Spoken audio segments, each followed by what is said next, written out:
And we're on. Christian Chegne, thanks for being on Fitness and Consciousness. Thank you very much for having me, Ryan. I saw you on Instagram, and I don't know if it was like the first video I clicked on, but um, I'm pretty sure it was. And you're doing these movements, and you had Ram Dass playing in the background. And I'm not a big fan of like gurus and stuff, except for Ram Dass. I think he's just so cool. I mean, he kind of appeals to me, and kind of like I used to be into like the hippies kinds of stuff, and then I don't like smoke weed or do anything like that anymore. And I just thought he was always like really cool and made a lot of sense and was really smart. And then you're combining it with these movements that they look a little bit like different than what I've seen. Some of it looks like you're doing like some kind of like snake kung fu, and some of it looks like maybe like some Ito Portal kinds of stuff. So, like, what is your background, and like how did you get into all of this? Okay, well, maybe I'll talk back out from the video. So, because that was our point of connection. So, in the video, what I was attempting to do was kind of like yourself. Ram Dass has been a huge inspiration to me over the years, and is someone who really broke the boundary of the guru and came in that relatable way and just started speaking truth. And like, even though it was kind of painful to hear sometimes, it just starts to permeate you, and you kind of go back and listen for more and nourish yourself. So what I did that day was actually very spontaneous. It was just an experiment. I was just trying to move to his words, or the meaning that the words kind of brought up in me. And this is kind of something central to my practice at the moment, trying to move with meaning, trying to not necessarily describe the words with my body, but describe the story that it reflects in me, how it makes me feel. And I think the body-mind system is a beautiful mechanism to process some of these messages and to really understand them, but from a different kind of view, from a more cathartic, gut-minded perspective. The understanding will come later. So that was a little bit about the video. And so how I landed in that instance in terms of my practice and how this has developed over the years. I'll rewind the clock all the way back.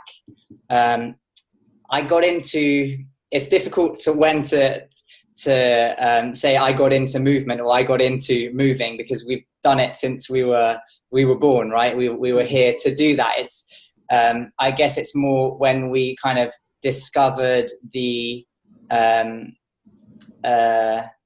illusions of the labels to an extent, and still honored them, but began moving into this moving perspective, right? So around 2.5 years ago, I connected with Ito Portal online. I started watching some of his stuff, like many people, you know, and this sort of got me starting to think a little bit differently about movement, about the discipline, and started actually reminding me really that this is something I'd been doing for a long time. I'd already been practicing yoga. I'd already been practicing Tai Chi. I'd been doing powerlifting. I'd been meditating between my deadlift sets, powerlifting, and it was kind of all already there. And I guess Ito Portal really brought it up into plain language and said, look, we can look at movement as a holistic culture, as a holistic way of looking at the body and how to explore and expand it in terms of depth and breadth. And yeah, this is how I started to fall into that perspective.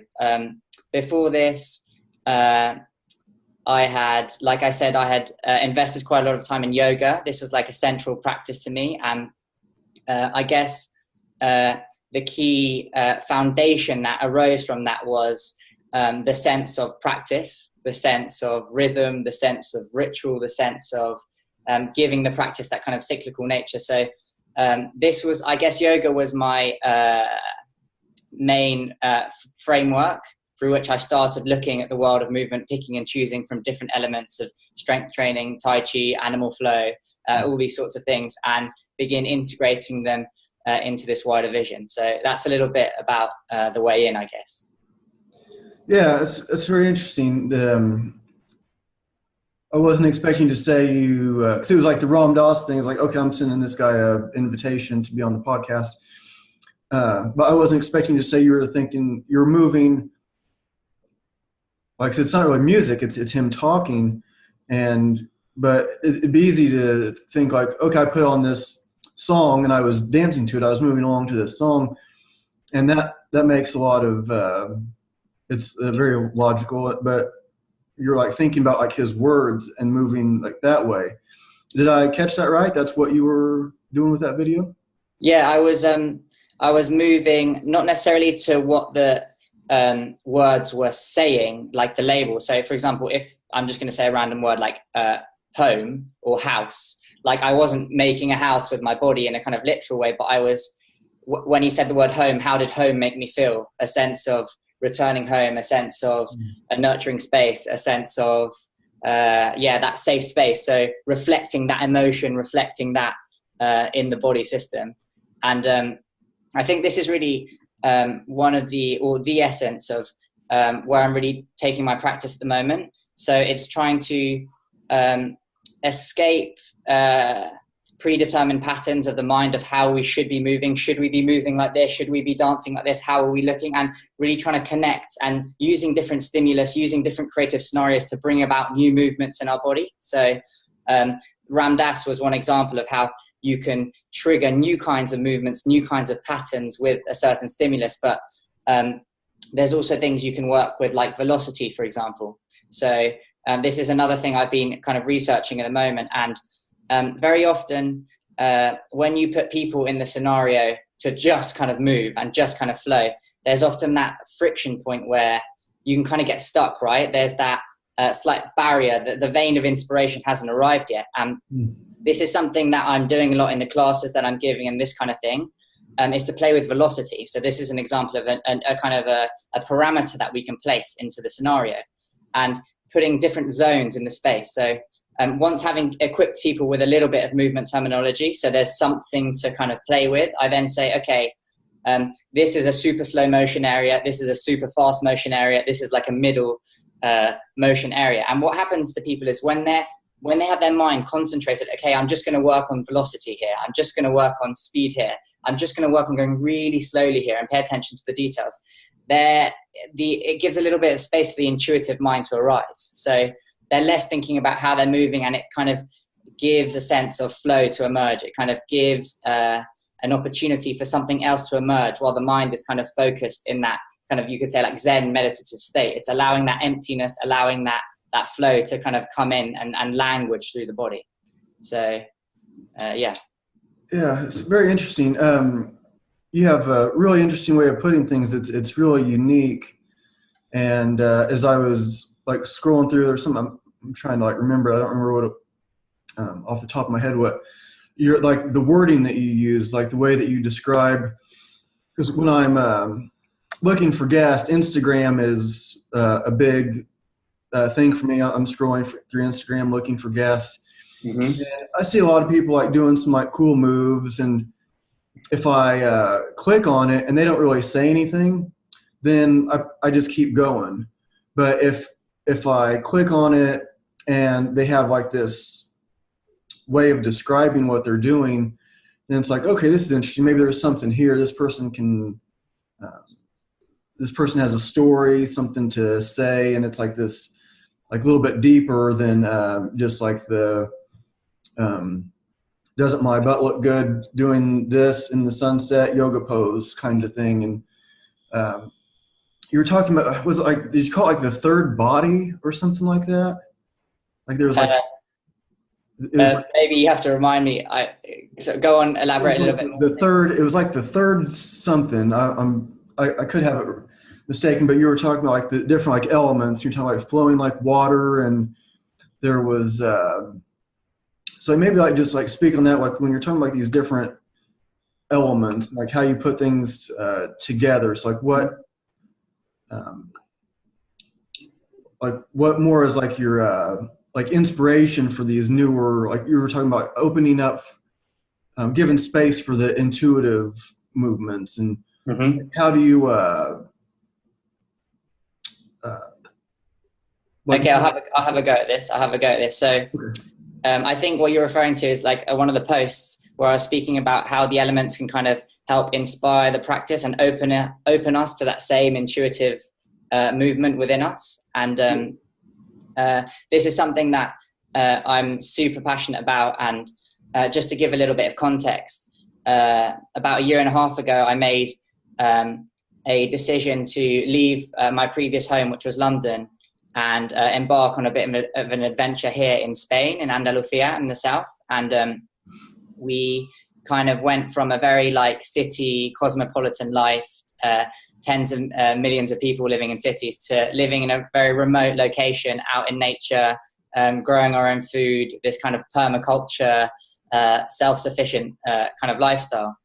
And in this journey, we slept in tents. We were living in, like, cooking on fire for like 6 months. We were like doing dishes in the springs, right? And so this was kind of where the first inspiration started emerging for the elements. Like, I've just felt before that, I saw them more as like, oh, elements, labels, associations, but this really gave me an opportunity to like really live them and breathe them and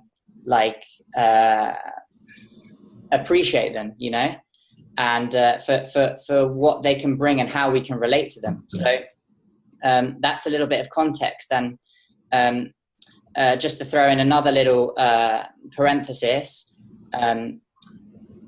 there was a large part of my life where I was very into shamanism.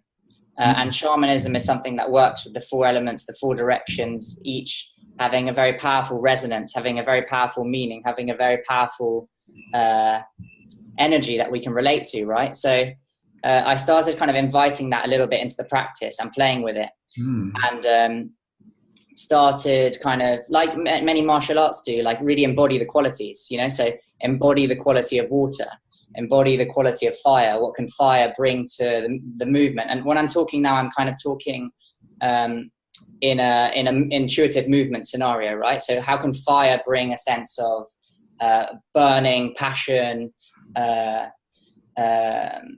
metabolism, kind of like intensity to the practice? Or how can water bring a sense of fluidity, flow, sense of kind of spaciousness, omnipresence, you know, and trying to play with some of these qualities and translate them in the body.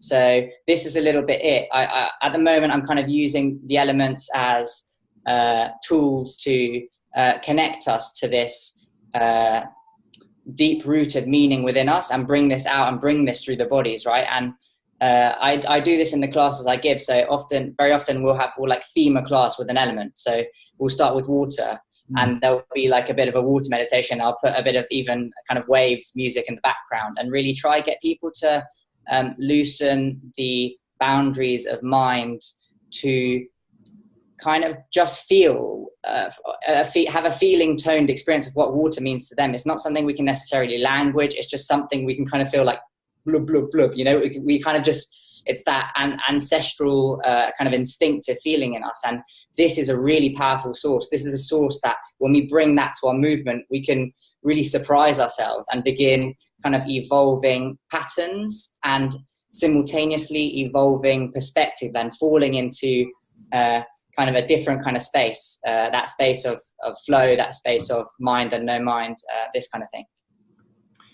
Yeah, it's fascinating what it's just like there's such a movement happening now, and people can be like so like different, and it's just like exploding and then combining. Also, maybe like part of it is like attracts like you have. I'm not just like you, but it sounds like we have a lot of stuff in common, and you're talking about digging into the shamanism and the movement and the Ram Dass. And so it's like when you say like, even when you say like Ram Dass, well, I've done like a video along to like a Krishna Das. So like by you knowing like about Ram Dass, my guess is you know about Krishna Das too. Are you familiar with him? Like I don't know a lot about Krishna Das, but I've heard a little bit about Krishna Das, but I haven't followed or heard too much. Yeah, he's a really good like kirtan singer, but he was like in the same circle as Ram Dass. But it's just it's interesting how like these things that are growing and maybe that like were separate are coming together again. Like maybe it was like this way a long time ago, where people were like this like ecstatic dancing, like these shamanic trance states to the drums, boom, boom, boom, and then these altered states of consciousness are happening through the beat, and taking on like animal forms, maybe shape-shifting, and maybe shape-shifting is real, and so just fascinating. But I did find this post of yours from, I don't see where it's from, but it shows you outside. It looks like you're teaching a class. And it says, gathering to celebrate shared purpose ignites a third body, an aliveness in the air, so nourishing, so knowing, it will inspire you to become no thing more. An incredible Sunday spent at Tarifa Yoga Festival. So when you said ignites a third body, that's what I was. Okay. Yeah, I guess what I meant from that, I didn't actually remember that I put it that way, but I guess what I meant from that is that was like a yoga festival I went to, and it was this large gathering around yoga and many themes relating to. And when I was there, I really felt this sense of community, like not many times in my life. I really felt this sense of gathering, this sense of tribalism, this sense of a little bit like you referred to earlier, like how as humans, we've always kind of gathered around movement and ritual and dance, and there's something kind of innate in us that responds to those situations. This was an all-day festival, and this was kind of towards the end of the night when people had already been doing a few practices. There was kind of some singing happening. People were like sitting in a circle and really feeling this shared space. There had even been some acro yoga and this kind of stuff. So this had really broken the boundaries between strangers, and people were really coming into this third body, which I kind of refer to. Like I felt this sensation that I felt aliveness. I felt the presence of others, but a shared presence. And this is kind of what I was referring to, the third body, just a glimpse into non-duality, or a glimpse, or the edge of mind, where we have these experiences, and they can happen anywhere, but this was just a place where that inspired me to write about the third body, community. Yeah, it is interesting how these kind of like magical things can happen when you have people together and they're moving, and they have like some different like specialties, I guess. Like one person is like into like more of the acro more, and then maybe like somebody else is into like the Tai Chi or something like that more. But this together, like you can like somehow blend the two, and something it's kind of like magical happens like between the two worlds, that kind of shows like, yeah, it's like the same thing really. And so where are you from? You said England, but like where are you? Yeah, I was born in London, but my father is Chinese Malaysian. Okay. And my mum is half Spanish, half French. So yeah, I don't really consider myself from England, to be honest. Even though that is kind of my cultural background. But I've been fortunate enough to have been open to both my parents' cultures as a child, and kind of, feel a sense of homeness in both those domains. Yeah. When I was looking through your Instagram, like I see, like there was like Lorca, Spain. I don't know if that's how you pronounce it. And then there was like, how are you pronouncing it? Like there's a bunch of names I don't know. Different places in Spain. There's like Phuket, Thailand. There's all these different places that you're traveling to. Are you like traveling for like because there's some kind of movement festival of some sort, or movement class or movement workshop, or are you traveling just to see these places, or are there like teachers and classes that you're? going for? Okay, I'll give you the last three because it's kind of quite a good indication. In general, a lot of it is education based. So I'm traveling to learn, and like in Phuket, I went to movement camp this year, movement camp 2018, which was an incredible immersion, incredible experience. Who teaches that? Ido Portal and his team. I thought that was the Ido Portal thing. That was in Phuket. Yeah. And yeah, that was a full-on immersion for 8 hours a day into all sorts of coordination drills, lectures in the evenings. There was BJJ. There was a lot of work. A huge diversity of kind of practices that Ido and his team had brought to share. So yeah, traveling. That was Thailand. Sometimes it's like, for example, the other weekend I took a trip to Devon. It was only like 3 days, and this was more of just like a bit of a creative break and immersion into nature. And very recently I've got into tree climbing and kind of natural movement scenarios. And I recently took on or became a student of Ben Medder.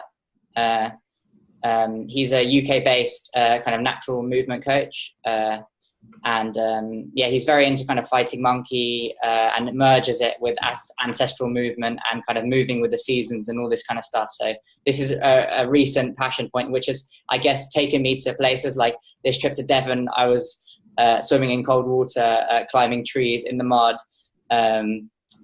It was quite more of an exploratory, creative kind of break where I'd be writing and moving. And I'm based in Marbella at the moment in Spain. And here I'm kind of sharing, giving classes, giving one-to-ones under the name Be Moved. So this is kind of a systematic approach to moving inspired, I call it. That's the reference. So moving with soul or moving with flow. And the classes are basically a journey, a breakdown to come into this, to facilitate you into this state. It's a system and a tool. And so these are kind of some of the locations and reasons why, but it's teaching, sharing, learning, just experiencing really. My life has been quite nomadic over the last few years. Before this, I was traveling a lot to Mexico. I was traveling a lot to Peru. Sorry, say that again. Mexico and Peru for the shamanic stuff? Yes, that was all kind of shamanic based, working with ayahuasca, working with psilocybin mushrooms. I was hosting retreats there as well, facilitating ceremonies, this kind of thing. And just after that, South Africa as well. I was traveling a little bit, and this was kind of also ritualistic base. But I did we went to all the different sacred sites in South Africa. There's kind of a circuit there of really ancient places where many of the Bushman communities, many of our ancestors, the cradle of humankind, where they kind of started the art of ceremony, where they would come and gather. So they're kind of like Stonehenge, like monolithic sites. And so I did like a month tour through South Africa, visiting all of them, with that kind of orientation in mind. So yeah, it's my life over the last few years has been pretty nomadic, and I'd say a lot of it has been kind of just looking to learn more and expose myself to what's really inspiring me. How old are you? 24. Yeah, I thought you seemed you have a ton of experience. It's really good, but I thought you looked pretty young for to have done so much. So when you're teaching your classes, do you have a certification? Or is it more like just people kind of get to know you as you and they want to learn your way, or is it like you're certified by something in particular? Or no, I'm not certified by anything in particular. So people come and want to perhaps learn something different, connect with the vision or the direction that I'm kind of marketing about, and give it a go. A lot of the work I'm doing at the moment is yoga community based. So I'm using a lot of yoga movement terminology to allow people to build that vocabulary. And so once they have that vocabulary, then begin expressing and making sentences in new kind of ways. So at the moment, a lot of it is yoga based. Like even some of the movements I've kind of designed to get people off the mat all come from yoga postures, and kind of like they're almost like falling out of certain postures. And my inspiration is kind of evolving off the mat and building a new kind of sentence structure with that. So yeah, that's a little bit about the classes at the moment. But I also do on the beach as well. Kind of, this is less under the yoga umbrella because it's not with a yoga studio or anything. So this is more like, I guess you could call it a little bit more MoveNat style. So it's trying to blend with the environment, play with the environment, work with the uneven surfaces, this kind of thing. A slightly different tone on it there. Yeah.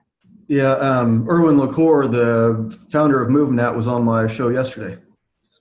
Yeah, I saw your recent post. Yeah. Yeah, he's a cool guy. There's so much, like just from like the little bit that you have, like your Instagram doesn't have like a lot of posts. It has like 41 posts, but like I've seen a lot. I'm 39. I've been into this stuff since I was a kid, and of course now with the internet and Instagram the way it is, there's like more exposure. But I can see how like the stuff that you're doing, I could see you like really making it big one day. I mean, you're not like, according to your, no offense or anything, you have more followers than I do, but it's not like you're one of these guys with like 80,000 followers, 1 million followers or something like that. But I can see like what you're doing as something that's going to be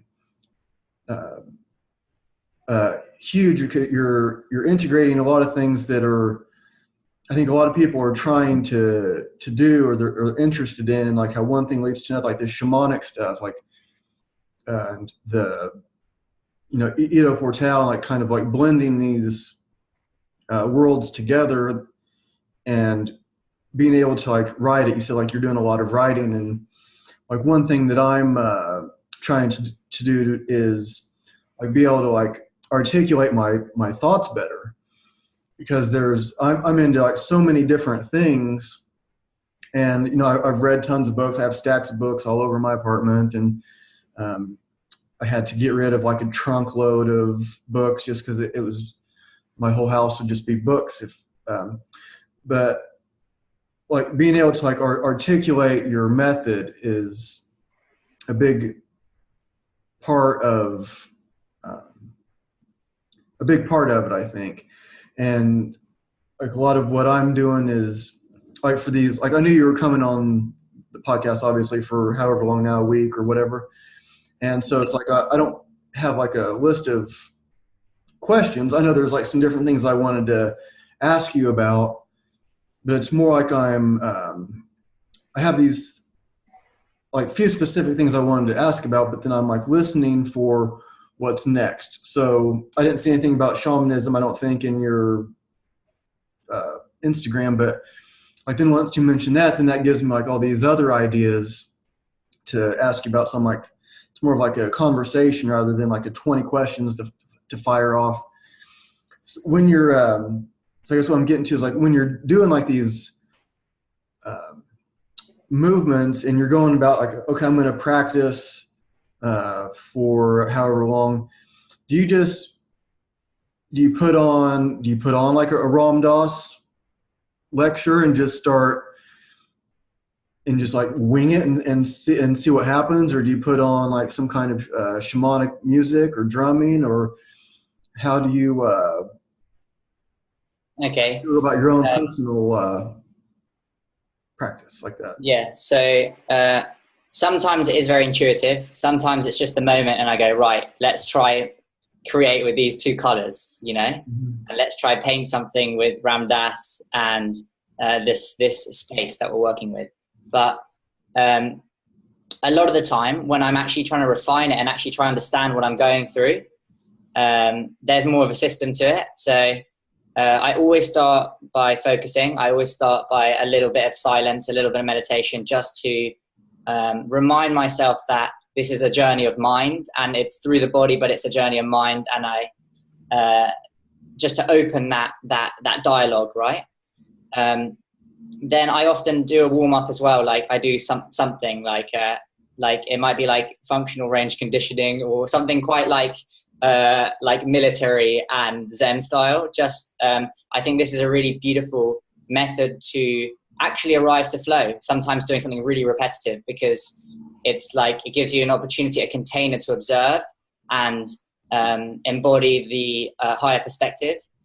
And then in terms of the actual flow section, I treat it like boxing rounds, actually. So I kind of say, okay, I'll do a round of 5 minutes and really try feel this and really try go for it. So something might emerge, and this is like the first brushstroke, right? Something emerges, and I'm like, okay, with it, I'll give you an example from last weekend. I was experimenting with these different rocks which were in front of the ocean, right? And I was like, okay, I'm just going to kind of play. So the first thing that emerged was like trying to really be with the environment, the textures of the rock. So I was like finding little kind of holes and making myself into a rock and trying to really connect with the space. So I was like, okay, that feels good. That's a first brushstroke. Now I feel I need something different, because kind of boredom is a really good indicator. When boredom starts kicking in, you kind of go, right, now is an opportunity for novelty. Now that's actually a signal now, and I have to come out, take a moment, breathe, and kind of see what I'm going to do next. So the second thing that emerged from last weekend was, okay, I'm going to move through the rocks with speed and allow the speed to really animate my body. And I kind of referred to it as like bringing out the jazz in the rocks. So allowing that vibration to come through the rocks in a slightly more exuberant manner, right? So I went, okay, that's cool. I'll log that. And the third thing was the spaces. So like working with the empty spaces that the rocks were kind of, that they had to like create spaces with the body and move the spine in certain ways. And this was like the third layer. So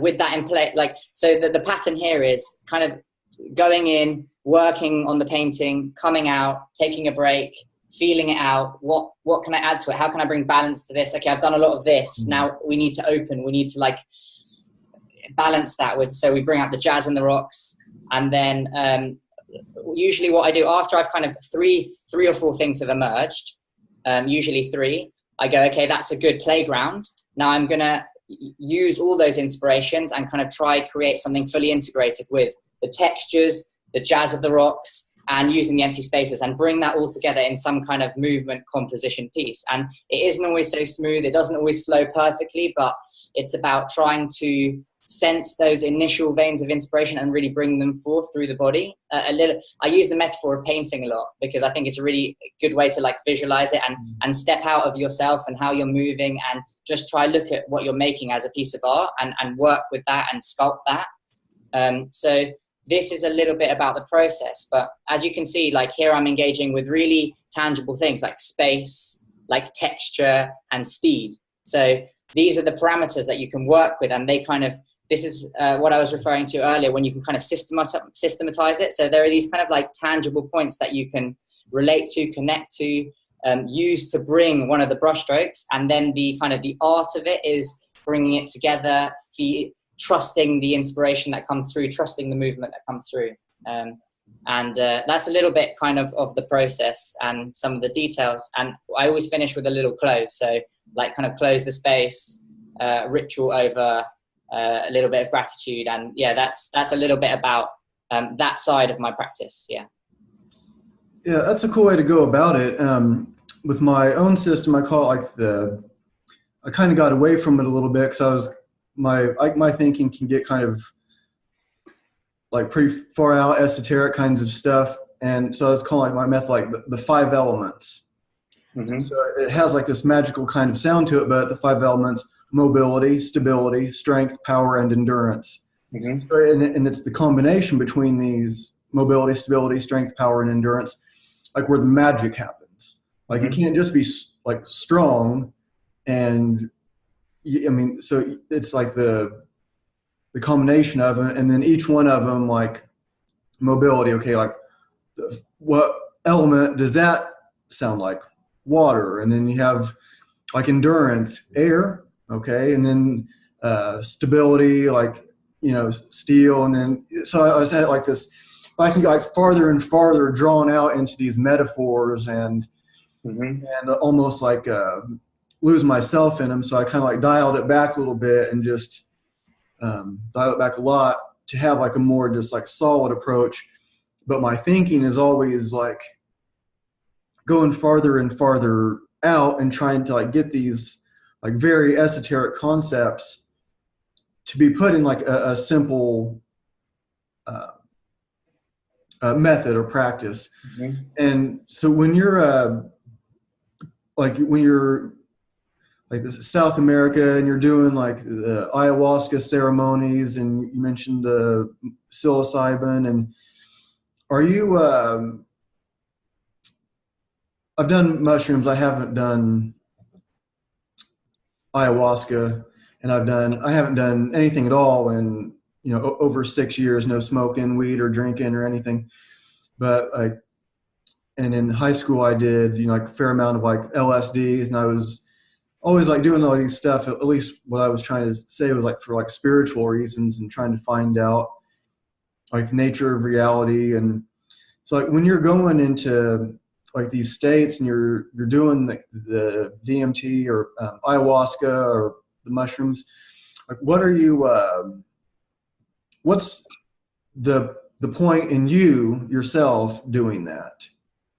Does it have anything to do with your I mean, it sounds like it's somewhat blended with your movement practice, but like when you go into this ayahuasca ceremony, why are you're personally doing it?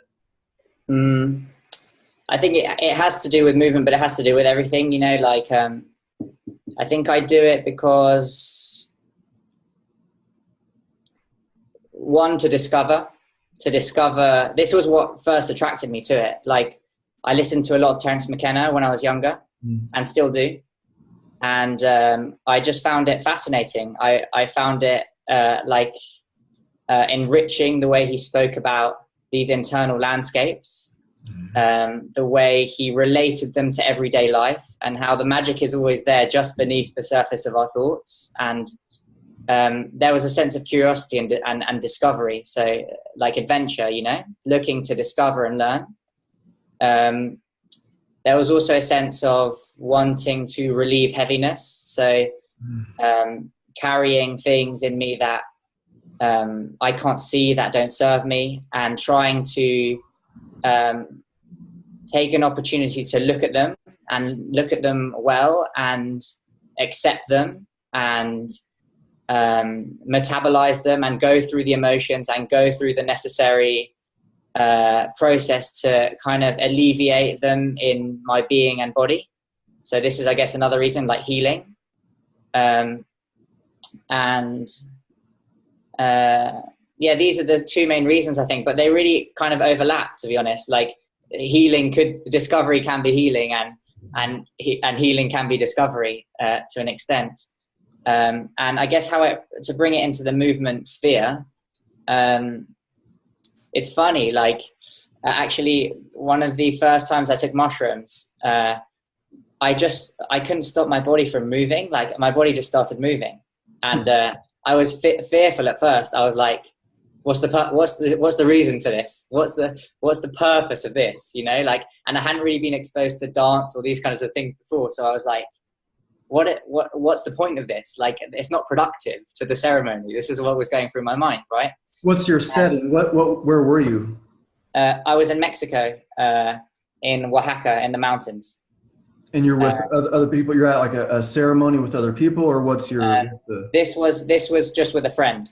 Okay. So this was with a friend, and we kind of made the trip for this reason. So a lot of intention was placed on the space, and we kind of cleared out our calendars and went to the mountains for 3 days and did 3 ceremonies in 3 days.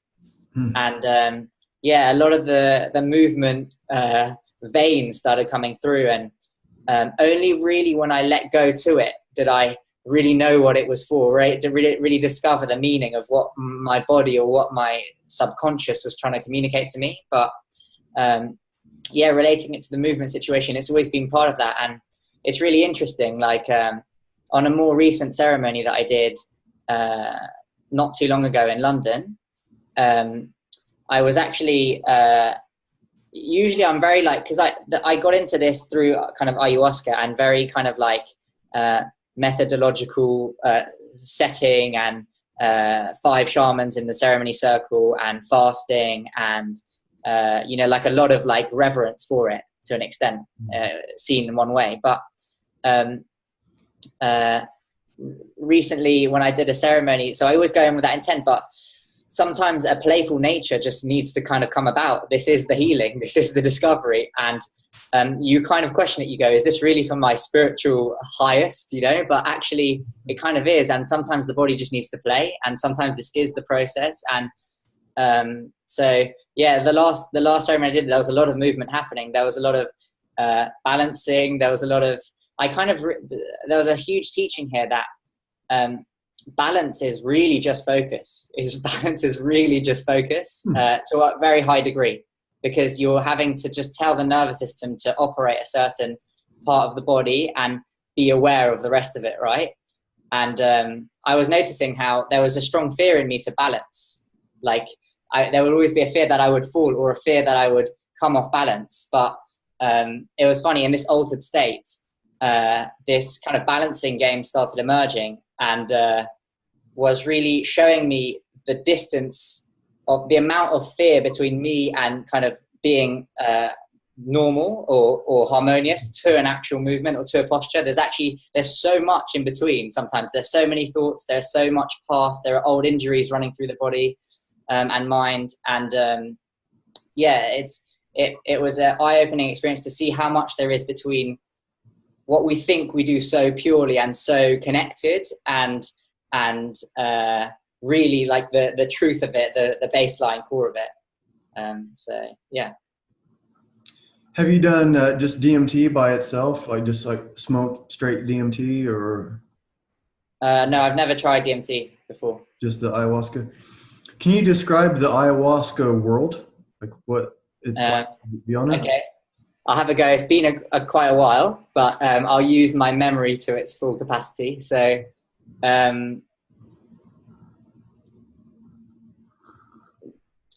I think the world, as a precursor, I think the ayahuasca world is influenced by the context that you're in and the life experience and lens that you look out through it, that you look out to it.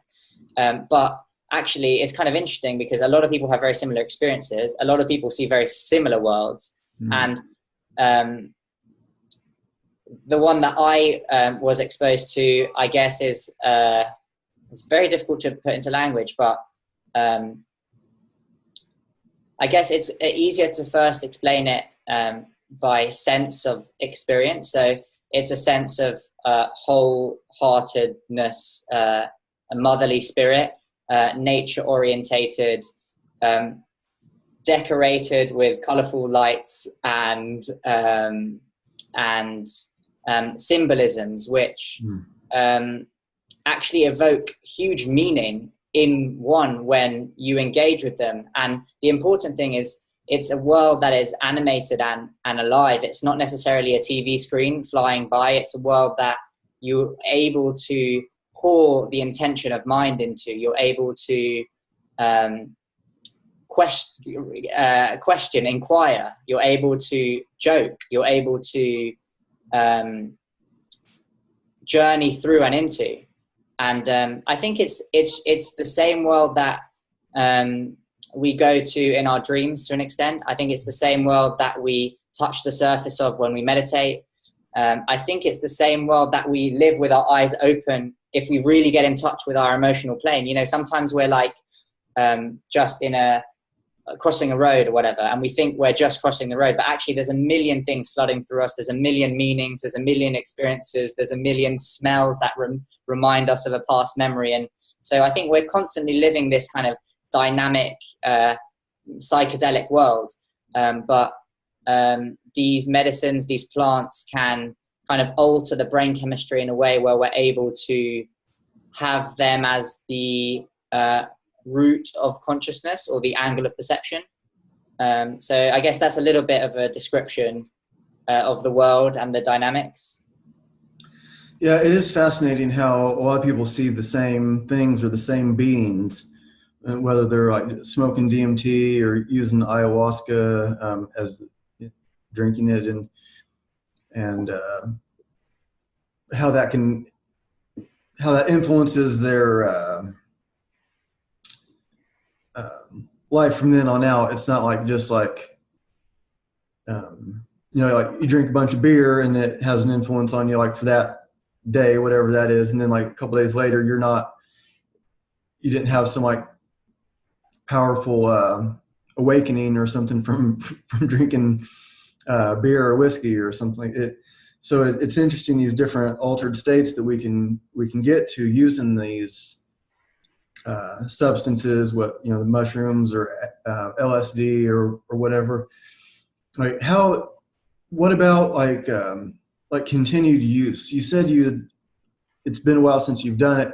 Do you think you need to do it again, or like, do you want to do it again, or do you think you saw it, you get it, and now you're on to the next thing, or do you think? Okay, it's a good question. I think I don't want to put an answer on it because you never know. You never know.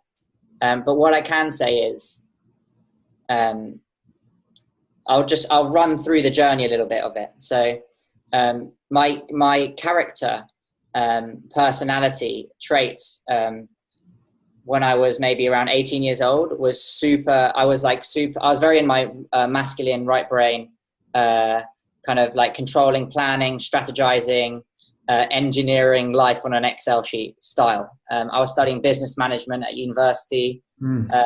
I had every workout, rest period, gram of protein on the Excel sheet. Yeah. And there was little room for the magic of life to infiltrate. Yeah. It was a very tight fortress, which created a lot of suffering, which created constipation in me, which created an inability to open to people around me, relationships, and life was very like that, right? When I first, I made the decision to kind of just begin changing this life way, and it was actually through, I don't know if you're familiar with him, kind of a speaker called Daniel Vitalis. He's like responsible for the rewilding movement, but it merges quite well with MoveNat in a movement perspective. So it basically sharing ideas about our ancestors, our humanity, our tribalism, where we come from, the real context of modern society, right? And so this was the initial seed of thought that led me to open to kind of different things and plant medicines and this kind of stuff, right? But back to the point. So when I went to Peru the first time and I took ayahuasca, a lot of these behaviors that weren't serving me radically changed. I opened much more to my feminine. I opened much more to my embracive. I opened much more to my meditative capacity. I had been holding a lot of trauma from a past relationship with my mother. Like when I was 15, my parents divorced and my mum moved to Mexico, and I didn't contact her for around 5 years, from when I was 15 to 20. And actually after that trip, I didn't fly back to London. I actually flew to Mexico and found the peace in myself to actually begin opening to reconciling this relationship, which has actually flourished since this moment. And she's an enormous support to me, a life partner, a sister, and it's a really special thing right now. So this is a little bit of the narrative. I open much more to my feminine side. I open much more to my imaginative, creative side. And I later got into mushrooms and this kind of thing and started experimenting a lot, doing a lot of ceremonies, going very extreme, maybe too extreme in some cases, right? When I reflect on it. And the last few years, I've been a bit more cautious with my use.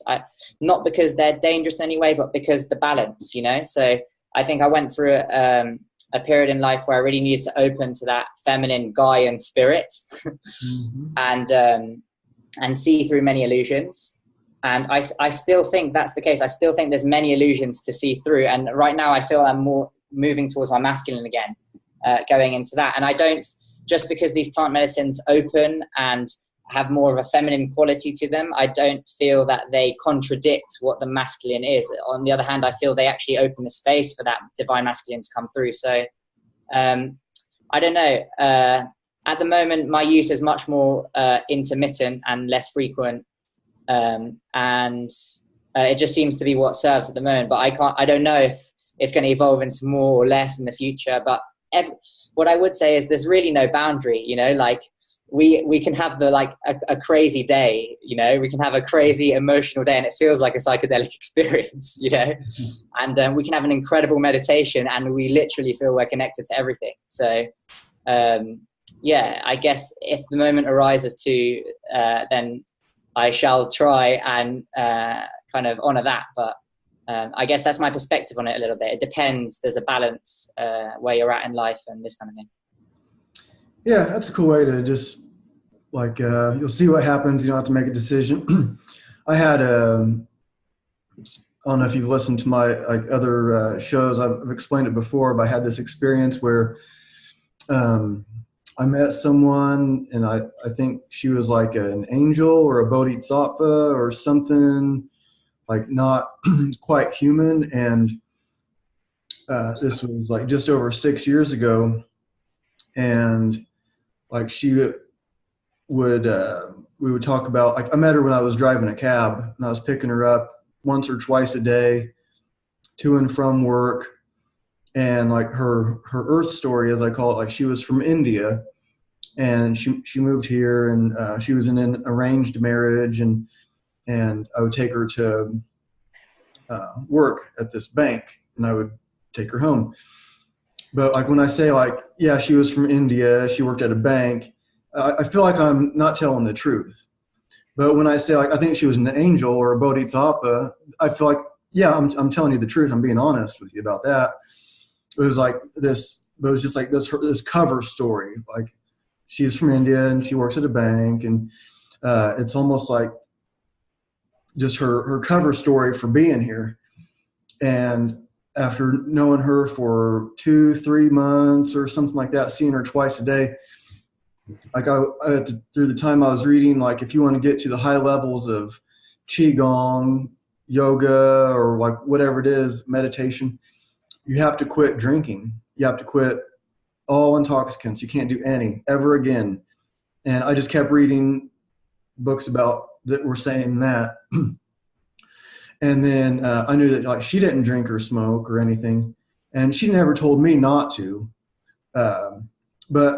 And she didn't like preach about anything, but she seemed to know everything about spirituality. And we would talk about these higher levels, like spirituality, like as soon as she would get in the car. And the whole time, and we'd sit at her apartment for 20 minutes and just talk about stuff. And there was a time, and it was July 3rd of 6 years ago. She gets out of the car and I'm seeing her walk away, and I was able to like, I call it like see my potential. And then like it clicked that I had to become a magnet for what I want to attract. And so it was like, okay, I went home and I had like my last beer and I had like a half a joint left and I smoked it. And then I woke up in the morning and like I'm usually like a pretty calm guy. I can be like around a bunch of people and not really say very much. And I got like super hyper. And I made the decision not to like, I knew it was my last beer and smoke. And I started getting like really hyper and talking real fast, and people would get in the cab and I was just like talking and just getting super hyper. And my internal energy was just going crazy. And I didn't eat for like 6 days. On the 6th day, I had like a few pieces of popcorn at a movie with my son. But I was drinking like 4 bottles of kefir a day. So I just like had this like fire to put out. And then I started like kind of come back down after that 6th day. And I never saw her again. So like that last day that I saw her, after seeing her, you know, like 10 times a week to and from work, it was like once, like she was just like kind of like turn the dial on me. It was like, okay, all right, now I'm a guy, I don't drink or smoke. And never saw her again. So it was like she just popped into my life to do that. And if you like see some of these angel shows, like Touched by an Angel, I don't know if you've ever seen that. But it's like somebody in some town and somewhere has some kind of problem. They need to make some kind of change in their life. So the angels show up, and maybe they work at some place or a waitress or something like that, so they can get by this person that needs help. And then once the change is made, they're off to the next town. They're done. So it was kind of like that. So I've kind of like made it up in my mind to like, I don't plan on ever taking any intoxicant again. To me, it was like the reason why I was doing it has been proven to me. But something that like, there's like this one thing that seems kind of interesting, and that's the ayahuasca, the DMT, and so it's like that's like the only one that's like really tempting. And I don't know that I would do it. I could probably have access to it around here. I'm not sure. But I had thought about doing the Peru thing. And so if somebody was going to go to Peru and you've been there, it seemed to me like when I was kind of looking into it that there's a lot of like maybe their advertisement says they're a shaman, but really it's just some dude that knows how to make ayahuasca. And the authenticity is just not really there. So if somebody like did want to go there, and you said you've done these ceremonies too, and I think just from, I mean, even as I'm 15 years older than you, but I can tell you, I really know what's going on. Like, do you have advice for somebody that wants to try it, that is interested, and maybe they're like me, or maybe they're not, because I've done a lot of hallucinogens before, but like maybe somebody's like that they don't really do intoxicants, but this DMT or ayahuasca ceremony sounds interesting, or like, do you have advice for somebody that wants to like try it? Yeah, I guess I would say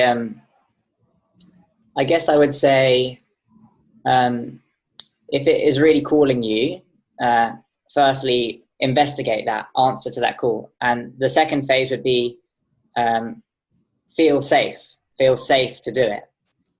There's always going to be an element of trepidation, of fear, and this is actually part of the process, but feel that the environment, the setting, the vibe of the place is right for you. And I know that there are a lot of, like you say, people like charlatans out there, who maybe aren't taking the best cautions in mind because they're ill-guided by other motives. But there's also a lot of amazing platforms and spaces set up by people who are truly passionate, and with facilitators who speak your native language. And I can give the recommendation. I went to a place called Temple of the Way of Light.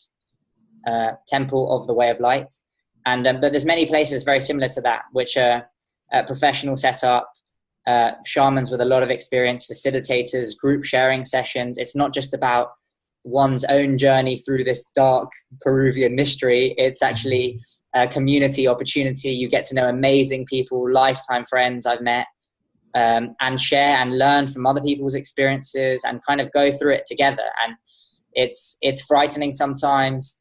It's really challenging and hard, even on a physical level for the body. So a lot of it is purging, so you're throwing up, and your body is actually releasing toxicity, be it of mind, of being, whatever, through that channel, right? And there's other times when it's completely ecstatic and incredible and eye-opening, and rejuvenates you with something we already know, rejuvenates you with a sense of purpose in the moment, with a sense of connection to life, to people, to yourself, with a sense of clarity and knowing what the next move is. So I think it's like anything, it's a super powerful tool. And I really enjoyed the kind of authentic experience of it in Peru. with that language and the jungle and the noises there. That was really special. But again, in modern settings, it can be awesome as well. And yeah, finding a safe space with where you feel that the people hosting it are speaking a language that's kind of empathetic to you, or speaking a language that reassures you that there's that kind of supporting hub, that supporting network around it. It's not just like, okay, right, we're going to give you this and you're kind of on your own, you know, like there's that sense of guidance in the language, in the terminology you're looking for. So I guess that would be my advice. Yeah, it's a very intense experience. So like if it's resonating strongly, there's no reason not to investigate and look into it and see if it resonates some more and see what happens. But like anything, like any decision in life, I think it's like sometimes things resonate really strong, and then okay, doesn't necessarily mean we have to go do it straight away. It's maybe something where we might even meet someone. It's maybe something that might open us to a certain dot we haven't connected yet. So it's really just trying to stay present to that process without any preconceived notions or expectations. Try hold them back, observe them, and just be present to the process and see, okay, that feels like it uplifts me. That feels like it uplifts me. Okay, then I'll go for it. I'll book the flight, you know. But yeah, I think we just have to be present because everyone has a different journey. Everyone has a different kind of experience. So I guess that would be my guidance. Yeah, I'd say that sounds good. Like set and setting is a huge thing when you're doing psychedelics, and even if it's like LSD, where you're on this ride for maybe 12 hours, depending on how much you take, and I've had them last longer than that. And you want to make sure you're around people that are going to take care of you if something starts going haywire. Let's see, I've been at it for like an hour here. I'm not in any hurry or anything, but we can start to wrap it up. I don't really have more questions on the top of my mind. Is there something else we haven't touched on that you wanted to get into? I don't know exactly, but I thought we could wrap it up with something like close it off with movement. Again, we started with movement, so we can kind of try conclude on that as well. Yeah. I don't know. This is what comes to my mind right now. Something that really got me thinking was when I read one of your Instagram posts the other day, and it said something like, I can't remember exactly what it was, but it's like, there's not enough space on this page to really share the practice and what I'm doing and the biomechanics and the spiritual level of this and all this kind of stuff. But it's all about the experience. It's all about the experience. You just feel it. It's there, right? And I think it's kind of fitting to like converse on this last note, because what we've been talking about is experience. These altered states of consciousness are experience. The movement experience is an experience. The practice is an experience. Like you talk about with your earth, water, air, and fire kind of terminology. Like there are ways that we can kind of systematize. There are ways that we can kind of structure. There are ways that we can give people tools and parameters and systems to come into the game that we're trying to share. Because that's at the end of the day what we're trying to merge our games, really. And but I thought that was something really inspiring and beautiful. Like, it's just an experience, and I think that's the most valuable thing we can take away. Like you know, very often I get like, I overthink things. I'm like, how should I design this practice? You know, how should I, you know, I want to include this. I want to include this fighting monkey stuff in there. I want to include this like functional range conditioning with meditation infused at the beginning. Like, but there's so much. And at the end of the day, it's giving the other person or the group and yourself in the space the experience that is needed, and kind of staying present. And like you said, you have a house full of books and there's so much inspiration, there's so much we can fit in, and it's just trying to like have kind of our own internal systems and deliver that in an experience orientated mindset. So I don't know, that's something I kind of wanted to share a little bit and get your thoughts on it a little bit. Yeah, putting it all together in like these Like I don't know if you were talking about like my post where it had the painting of Shiva, or like what post you were. No, I was talking about the post where I think you were like training two little kids, and they were like, I think one of them was sitting by the kettlebells or something like that, and you said something about I can't describe the totality of this practice, but it's all in the experience, something like that. Oh yeah. Yeah, there is so much, and like guys like you, I know you kind of get it right away, but like what I'm trying to like teach the kids. So like I just decided, um, like I'm trying to be like more efficient because I teach a martial arts class, teaching a kids class, an adult class, and so I teach it's called White Pine Wilderness Academy. I'm there twice a week for basically 2 hours each time, and without spending another minute there, just by changing the way I think, I decided to not have a separate kids and adult class for strength and conditioning, and just that added an hour of training for adults, 30 minutes of training for kids, and an extra 30 minutes for martial arts without spending another minute there. Through just combining the class, because the kids' classes were 45 minutes long, the adults' class were an hour, and the adult class was just like once a week, and so just by like changing the way that I think, and the picture that I used for my posting that was a picture of these deer at the cemetery, and it had the adult male deer, this big buck, a little baby deer, and then like the mama deer somewhere. So I was just like, these classes, they don't have to be separate. The kids class, I was like doing some different stuff. And the end of the kids class, we were reading a story. So if they were like sitting down, it might have been like one of them might have been reading the book, because would have them read, one of the kids would read like an ancient story from somewhere around in the world. So I'm trying to get them to be able to like understand these like deeper things, like what these stories mean, and be able to like convey spiritual messages. So even though it's not like their own spiritual message, or they're able to, they're reading a story with a spiritual message of some kind. So they're teaching. So like without even like thinking about like that they're teaching, they're reading the story, and the stories they get deeper and deeper as you think them out. And I think a lot in metaphors.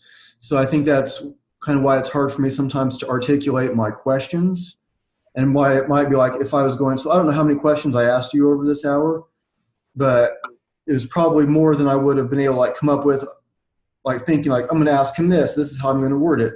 This is how I'm going to word this, and have like this list of questions. It's more like I know what I want to talk about, and your answers are going to give me the next question. And I might not even have a very good way to articulate it, but I can like kind of start talking, and you're like, oh, I see where you're going with this. And so like my little story or thoughts triggers your own. So I'm trying to like get the kids to like understand these like deeper things. So yeah, it's a strength and conditioning class, but there's a lot more to it than that. And so by combining the classes, now the kids, or maybe the adults too, might be so I'm adding a story to the end of the adult class. Now the adult class didn't end by sitting on the bison skin and telling a story, but now it will, and because stories are a big part of this. Where I train, White Pine Wilderness Academy, stories are a huge part of learning for everyone. But now, like maybe it'll be like the kids. I'll probably encourage probably mostly the kids to read or tell their own. And so, because I'm trying to just be like, yeah, we're getting stronger and more physically fit. We're working on like the mobility, stability, strength, power, endurance, and these. But like the gap between the two worlds, like kind of like into this like shamanic kind of world. This kind of like it's not um, not as easily seen, and that I think is maybe becoming more prominent through guys like you that are like, yeah, this is strength and movement and stuff, but there's also more to it than that. And some of like, I don't even really know where it's going, because I'm like, I'm trying to be on the edge of my thinking too. I'm not just trying to teach in my comfort zone. I'm thinking, okay, how can I uh, make these processes, make this practice time better? And then just something as simple as changing the way I think. Kids don't have to have a separate class. And that means an extra hour for them, an extra half hour for them, an extra hour for adults, and an extra half hour for grappling without me spending another minute there. Mm-hmm. And so it's just like this change the way you think. So I don't remember what my point was, what set off that little change of I don't remember what your question was before I started rambling. Nor do I really, but I think I was talking about the experience of it. Oh yeah, so it's like, yeah, you're giving these kids like the inspiration to, because a lot of it also is the kids like putting these flows together. So maybe I'll show them like monkey movement, monkey, bear, crab, a few different things, and it's like, okay, now flow on your own, make up your own. And there has been times when he would just have like the owner of White Pine, Matt Scholl, he would just give me a call, and he's like, yeah, I have 30, 40 Boy Scouts coming here tomorrow. Will you teach a class? Sure. And so one of the things that I did was, like, at first I was like trying to show them, like the first time I was like trying to show them like some kettlebell lifting, but you have like 30 rowdy young boys and you're trying to show them something technical with a weight that's potentially dangerous. Like, that doesn't work. So I got into like where we would just, so the next time after learning that, it was just like, okay, we can throw the kettlebells. So then they can be explosive, they can be kind of wild, and I'm not trying to do anything super technical. And then they can make up an animal movement. It's like, what's your favorite animal? Tiger. Okay, how does a tiger move? And so that little kid, he's all of a sudden the teacher, and we all have to move like he's moving, like the tiger. What's your favorite animal? Monkey, whatever it is. And I'm not showing them, oh, here's monkey movement, here's how to do it. No, you just move like a monkey, and you're going to teach everybody how to do that. And so like trying to get them to like open up these rules within them too, and the experience of like what that all means. And some of it it's really hard to articulate, and which is, like I said, it's like something that I'm really trying to do, because I find myself like stumbling over my words, trying to think of the right question.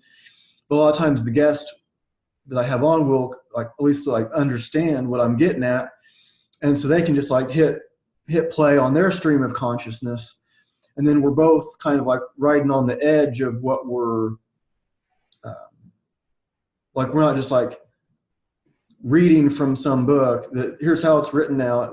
We're pushing our boundaries, like right on this boundary of like what we know, what we want, and like what we don't know and we don't even know exists. So I don't know if that kind of answers the question or not, but yeah, it's a pretty unique way of training. I'm always looking for more, and like what I see you doing is, I think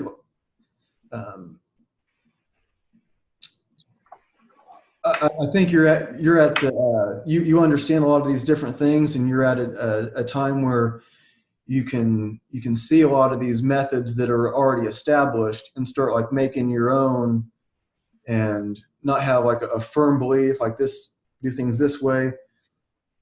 So I can see whatever it is that you're doing, you're be moved. I can see it really spreading all over, and becoming more and more popular, because I think it is the next level, of understanding, and the next level of skills. And so I think it's really cool what you're doing. I'll be looking forward to more of what you put out there. And I don't know how long you've had your Instagram, or like it's not that like quantity is super important, but yeah, just keep like posting these different things that you have, and like it seems like you already are, but be like free to write things out that sound kind of weird, that might sound like um, that some people would think is weird. So I'll do that too. I'll write out something that it might sound really bizarre to some people, but it's like I don't care if somebody gets it, they get it. If they don't, they don't. This is what I think at this moment, and so that's what I would. If I have any advice for you, that it's just like, yeah, pretty much keep doing what you're doing and not be afraid of like what comes out, because I think it's really cool, and I think you are at like can bring in like the next level of what a lot of people are looking for. Thank you very much for that, because firstly, thanks for that, because very often I'm like behind this screen contemplating like, should I put this out? Mm-hmm. Is this too out? Is this too weird? Like, you know what I mean? And finding more courage to share and just expose the practice, and yeah, speaking to what you said, it really is my vision to grow this, like I'm hugely inspired by what Erwan's done with MoveNat, like in terms of the system he's built, in terms of how you can get a certification in it, in terms of how there's centers, in terms of how he's had the bravery to actually systematize it, because it's so easy. Like we just go on exploring, and really like admiration to him for putting it together and kind of saying, right, I can't encapsulate everything, but I trust that if I put these principles in place, something will happen, and I can't control it, and it's just going to go, So this is a little bit about the kind of the future vision and the direction I have for Be Moved, to really create a system for people to move more freely, to feel creative in their bodies, to move with more dimensions, Yeah. And I don't think it's like the way to practice or anything. Like I really like, even in my personal practice, I do a lot of like mobility, functional range conditioning, like getting my toes to work properly, and I think that's a really important layer, a really important part of this game. But I really see a fertile ground for how we can make movement art, how we can find new expressions, new versions of ourselves in the practice, And so, yeah, this is a little bit of the direction. Yeah, very cool. Well, I can,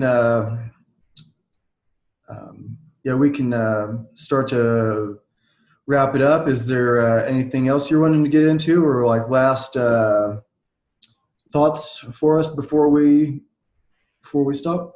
I think we covered it. We've covered a good deal. I think we've given a nice exposure and this conversation. Yeah. And what's your website? I'll post it in your in the description and on the YouTube comments and stuff. Like, how do people find you? Yeah, so my website is christianchegne.com. So Christian spelled Christian, Chegne,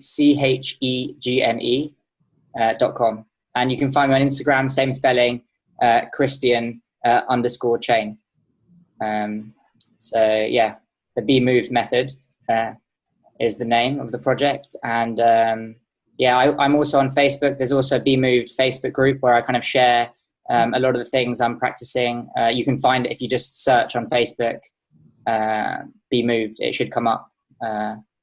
I'm doing live meditations, sharing some of the practice there, some tips for engaging and connecting to flow, this kind of thing. So yeah, very cool. Well, it was really nice talking to you, and you have open invitation to be on again. If there's something you want to promote, something that you wanted to talk more about, then just let me know, and you'll be back on. So yeah, thanks. Thank you very much, Ryan. I really appreciate your curiosity. I really appreciate you having me on this show and giving me the opportunity to really express, it's so nice to have a space, a platform to speak into, and do it like this on the recording. It allows different things to emerge, new perspectives to come. So really appreciated the consolidation. Yeah, very cool. Thanks again. And I will stop the recording, and I'll talk to you for just a minute after we stop. Okay, awesome.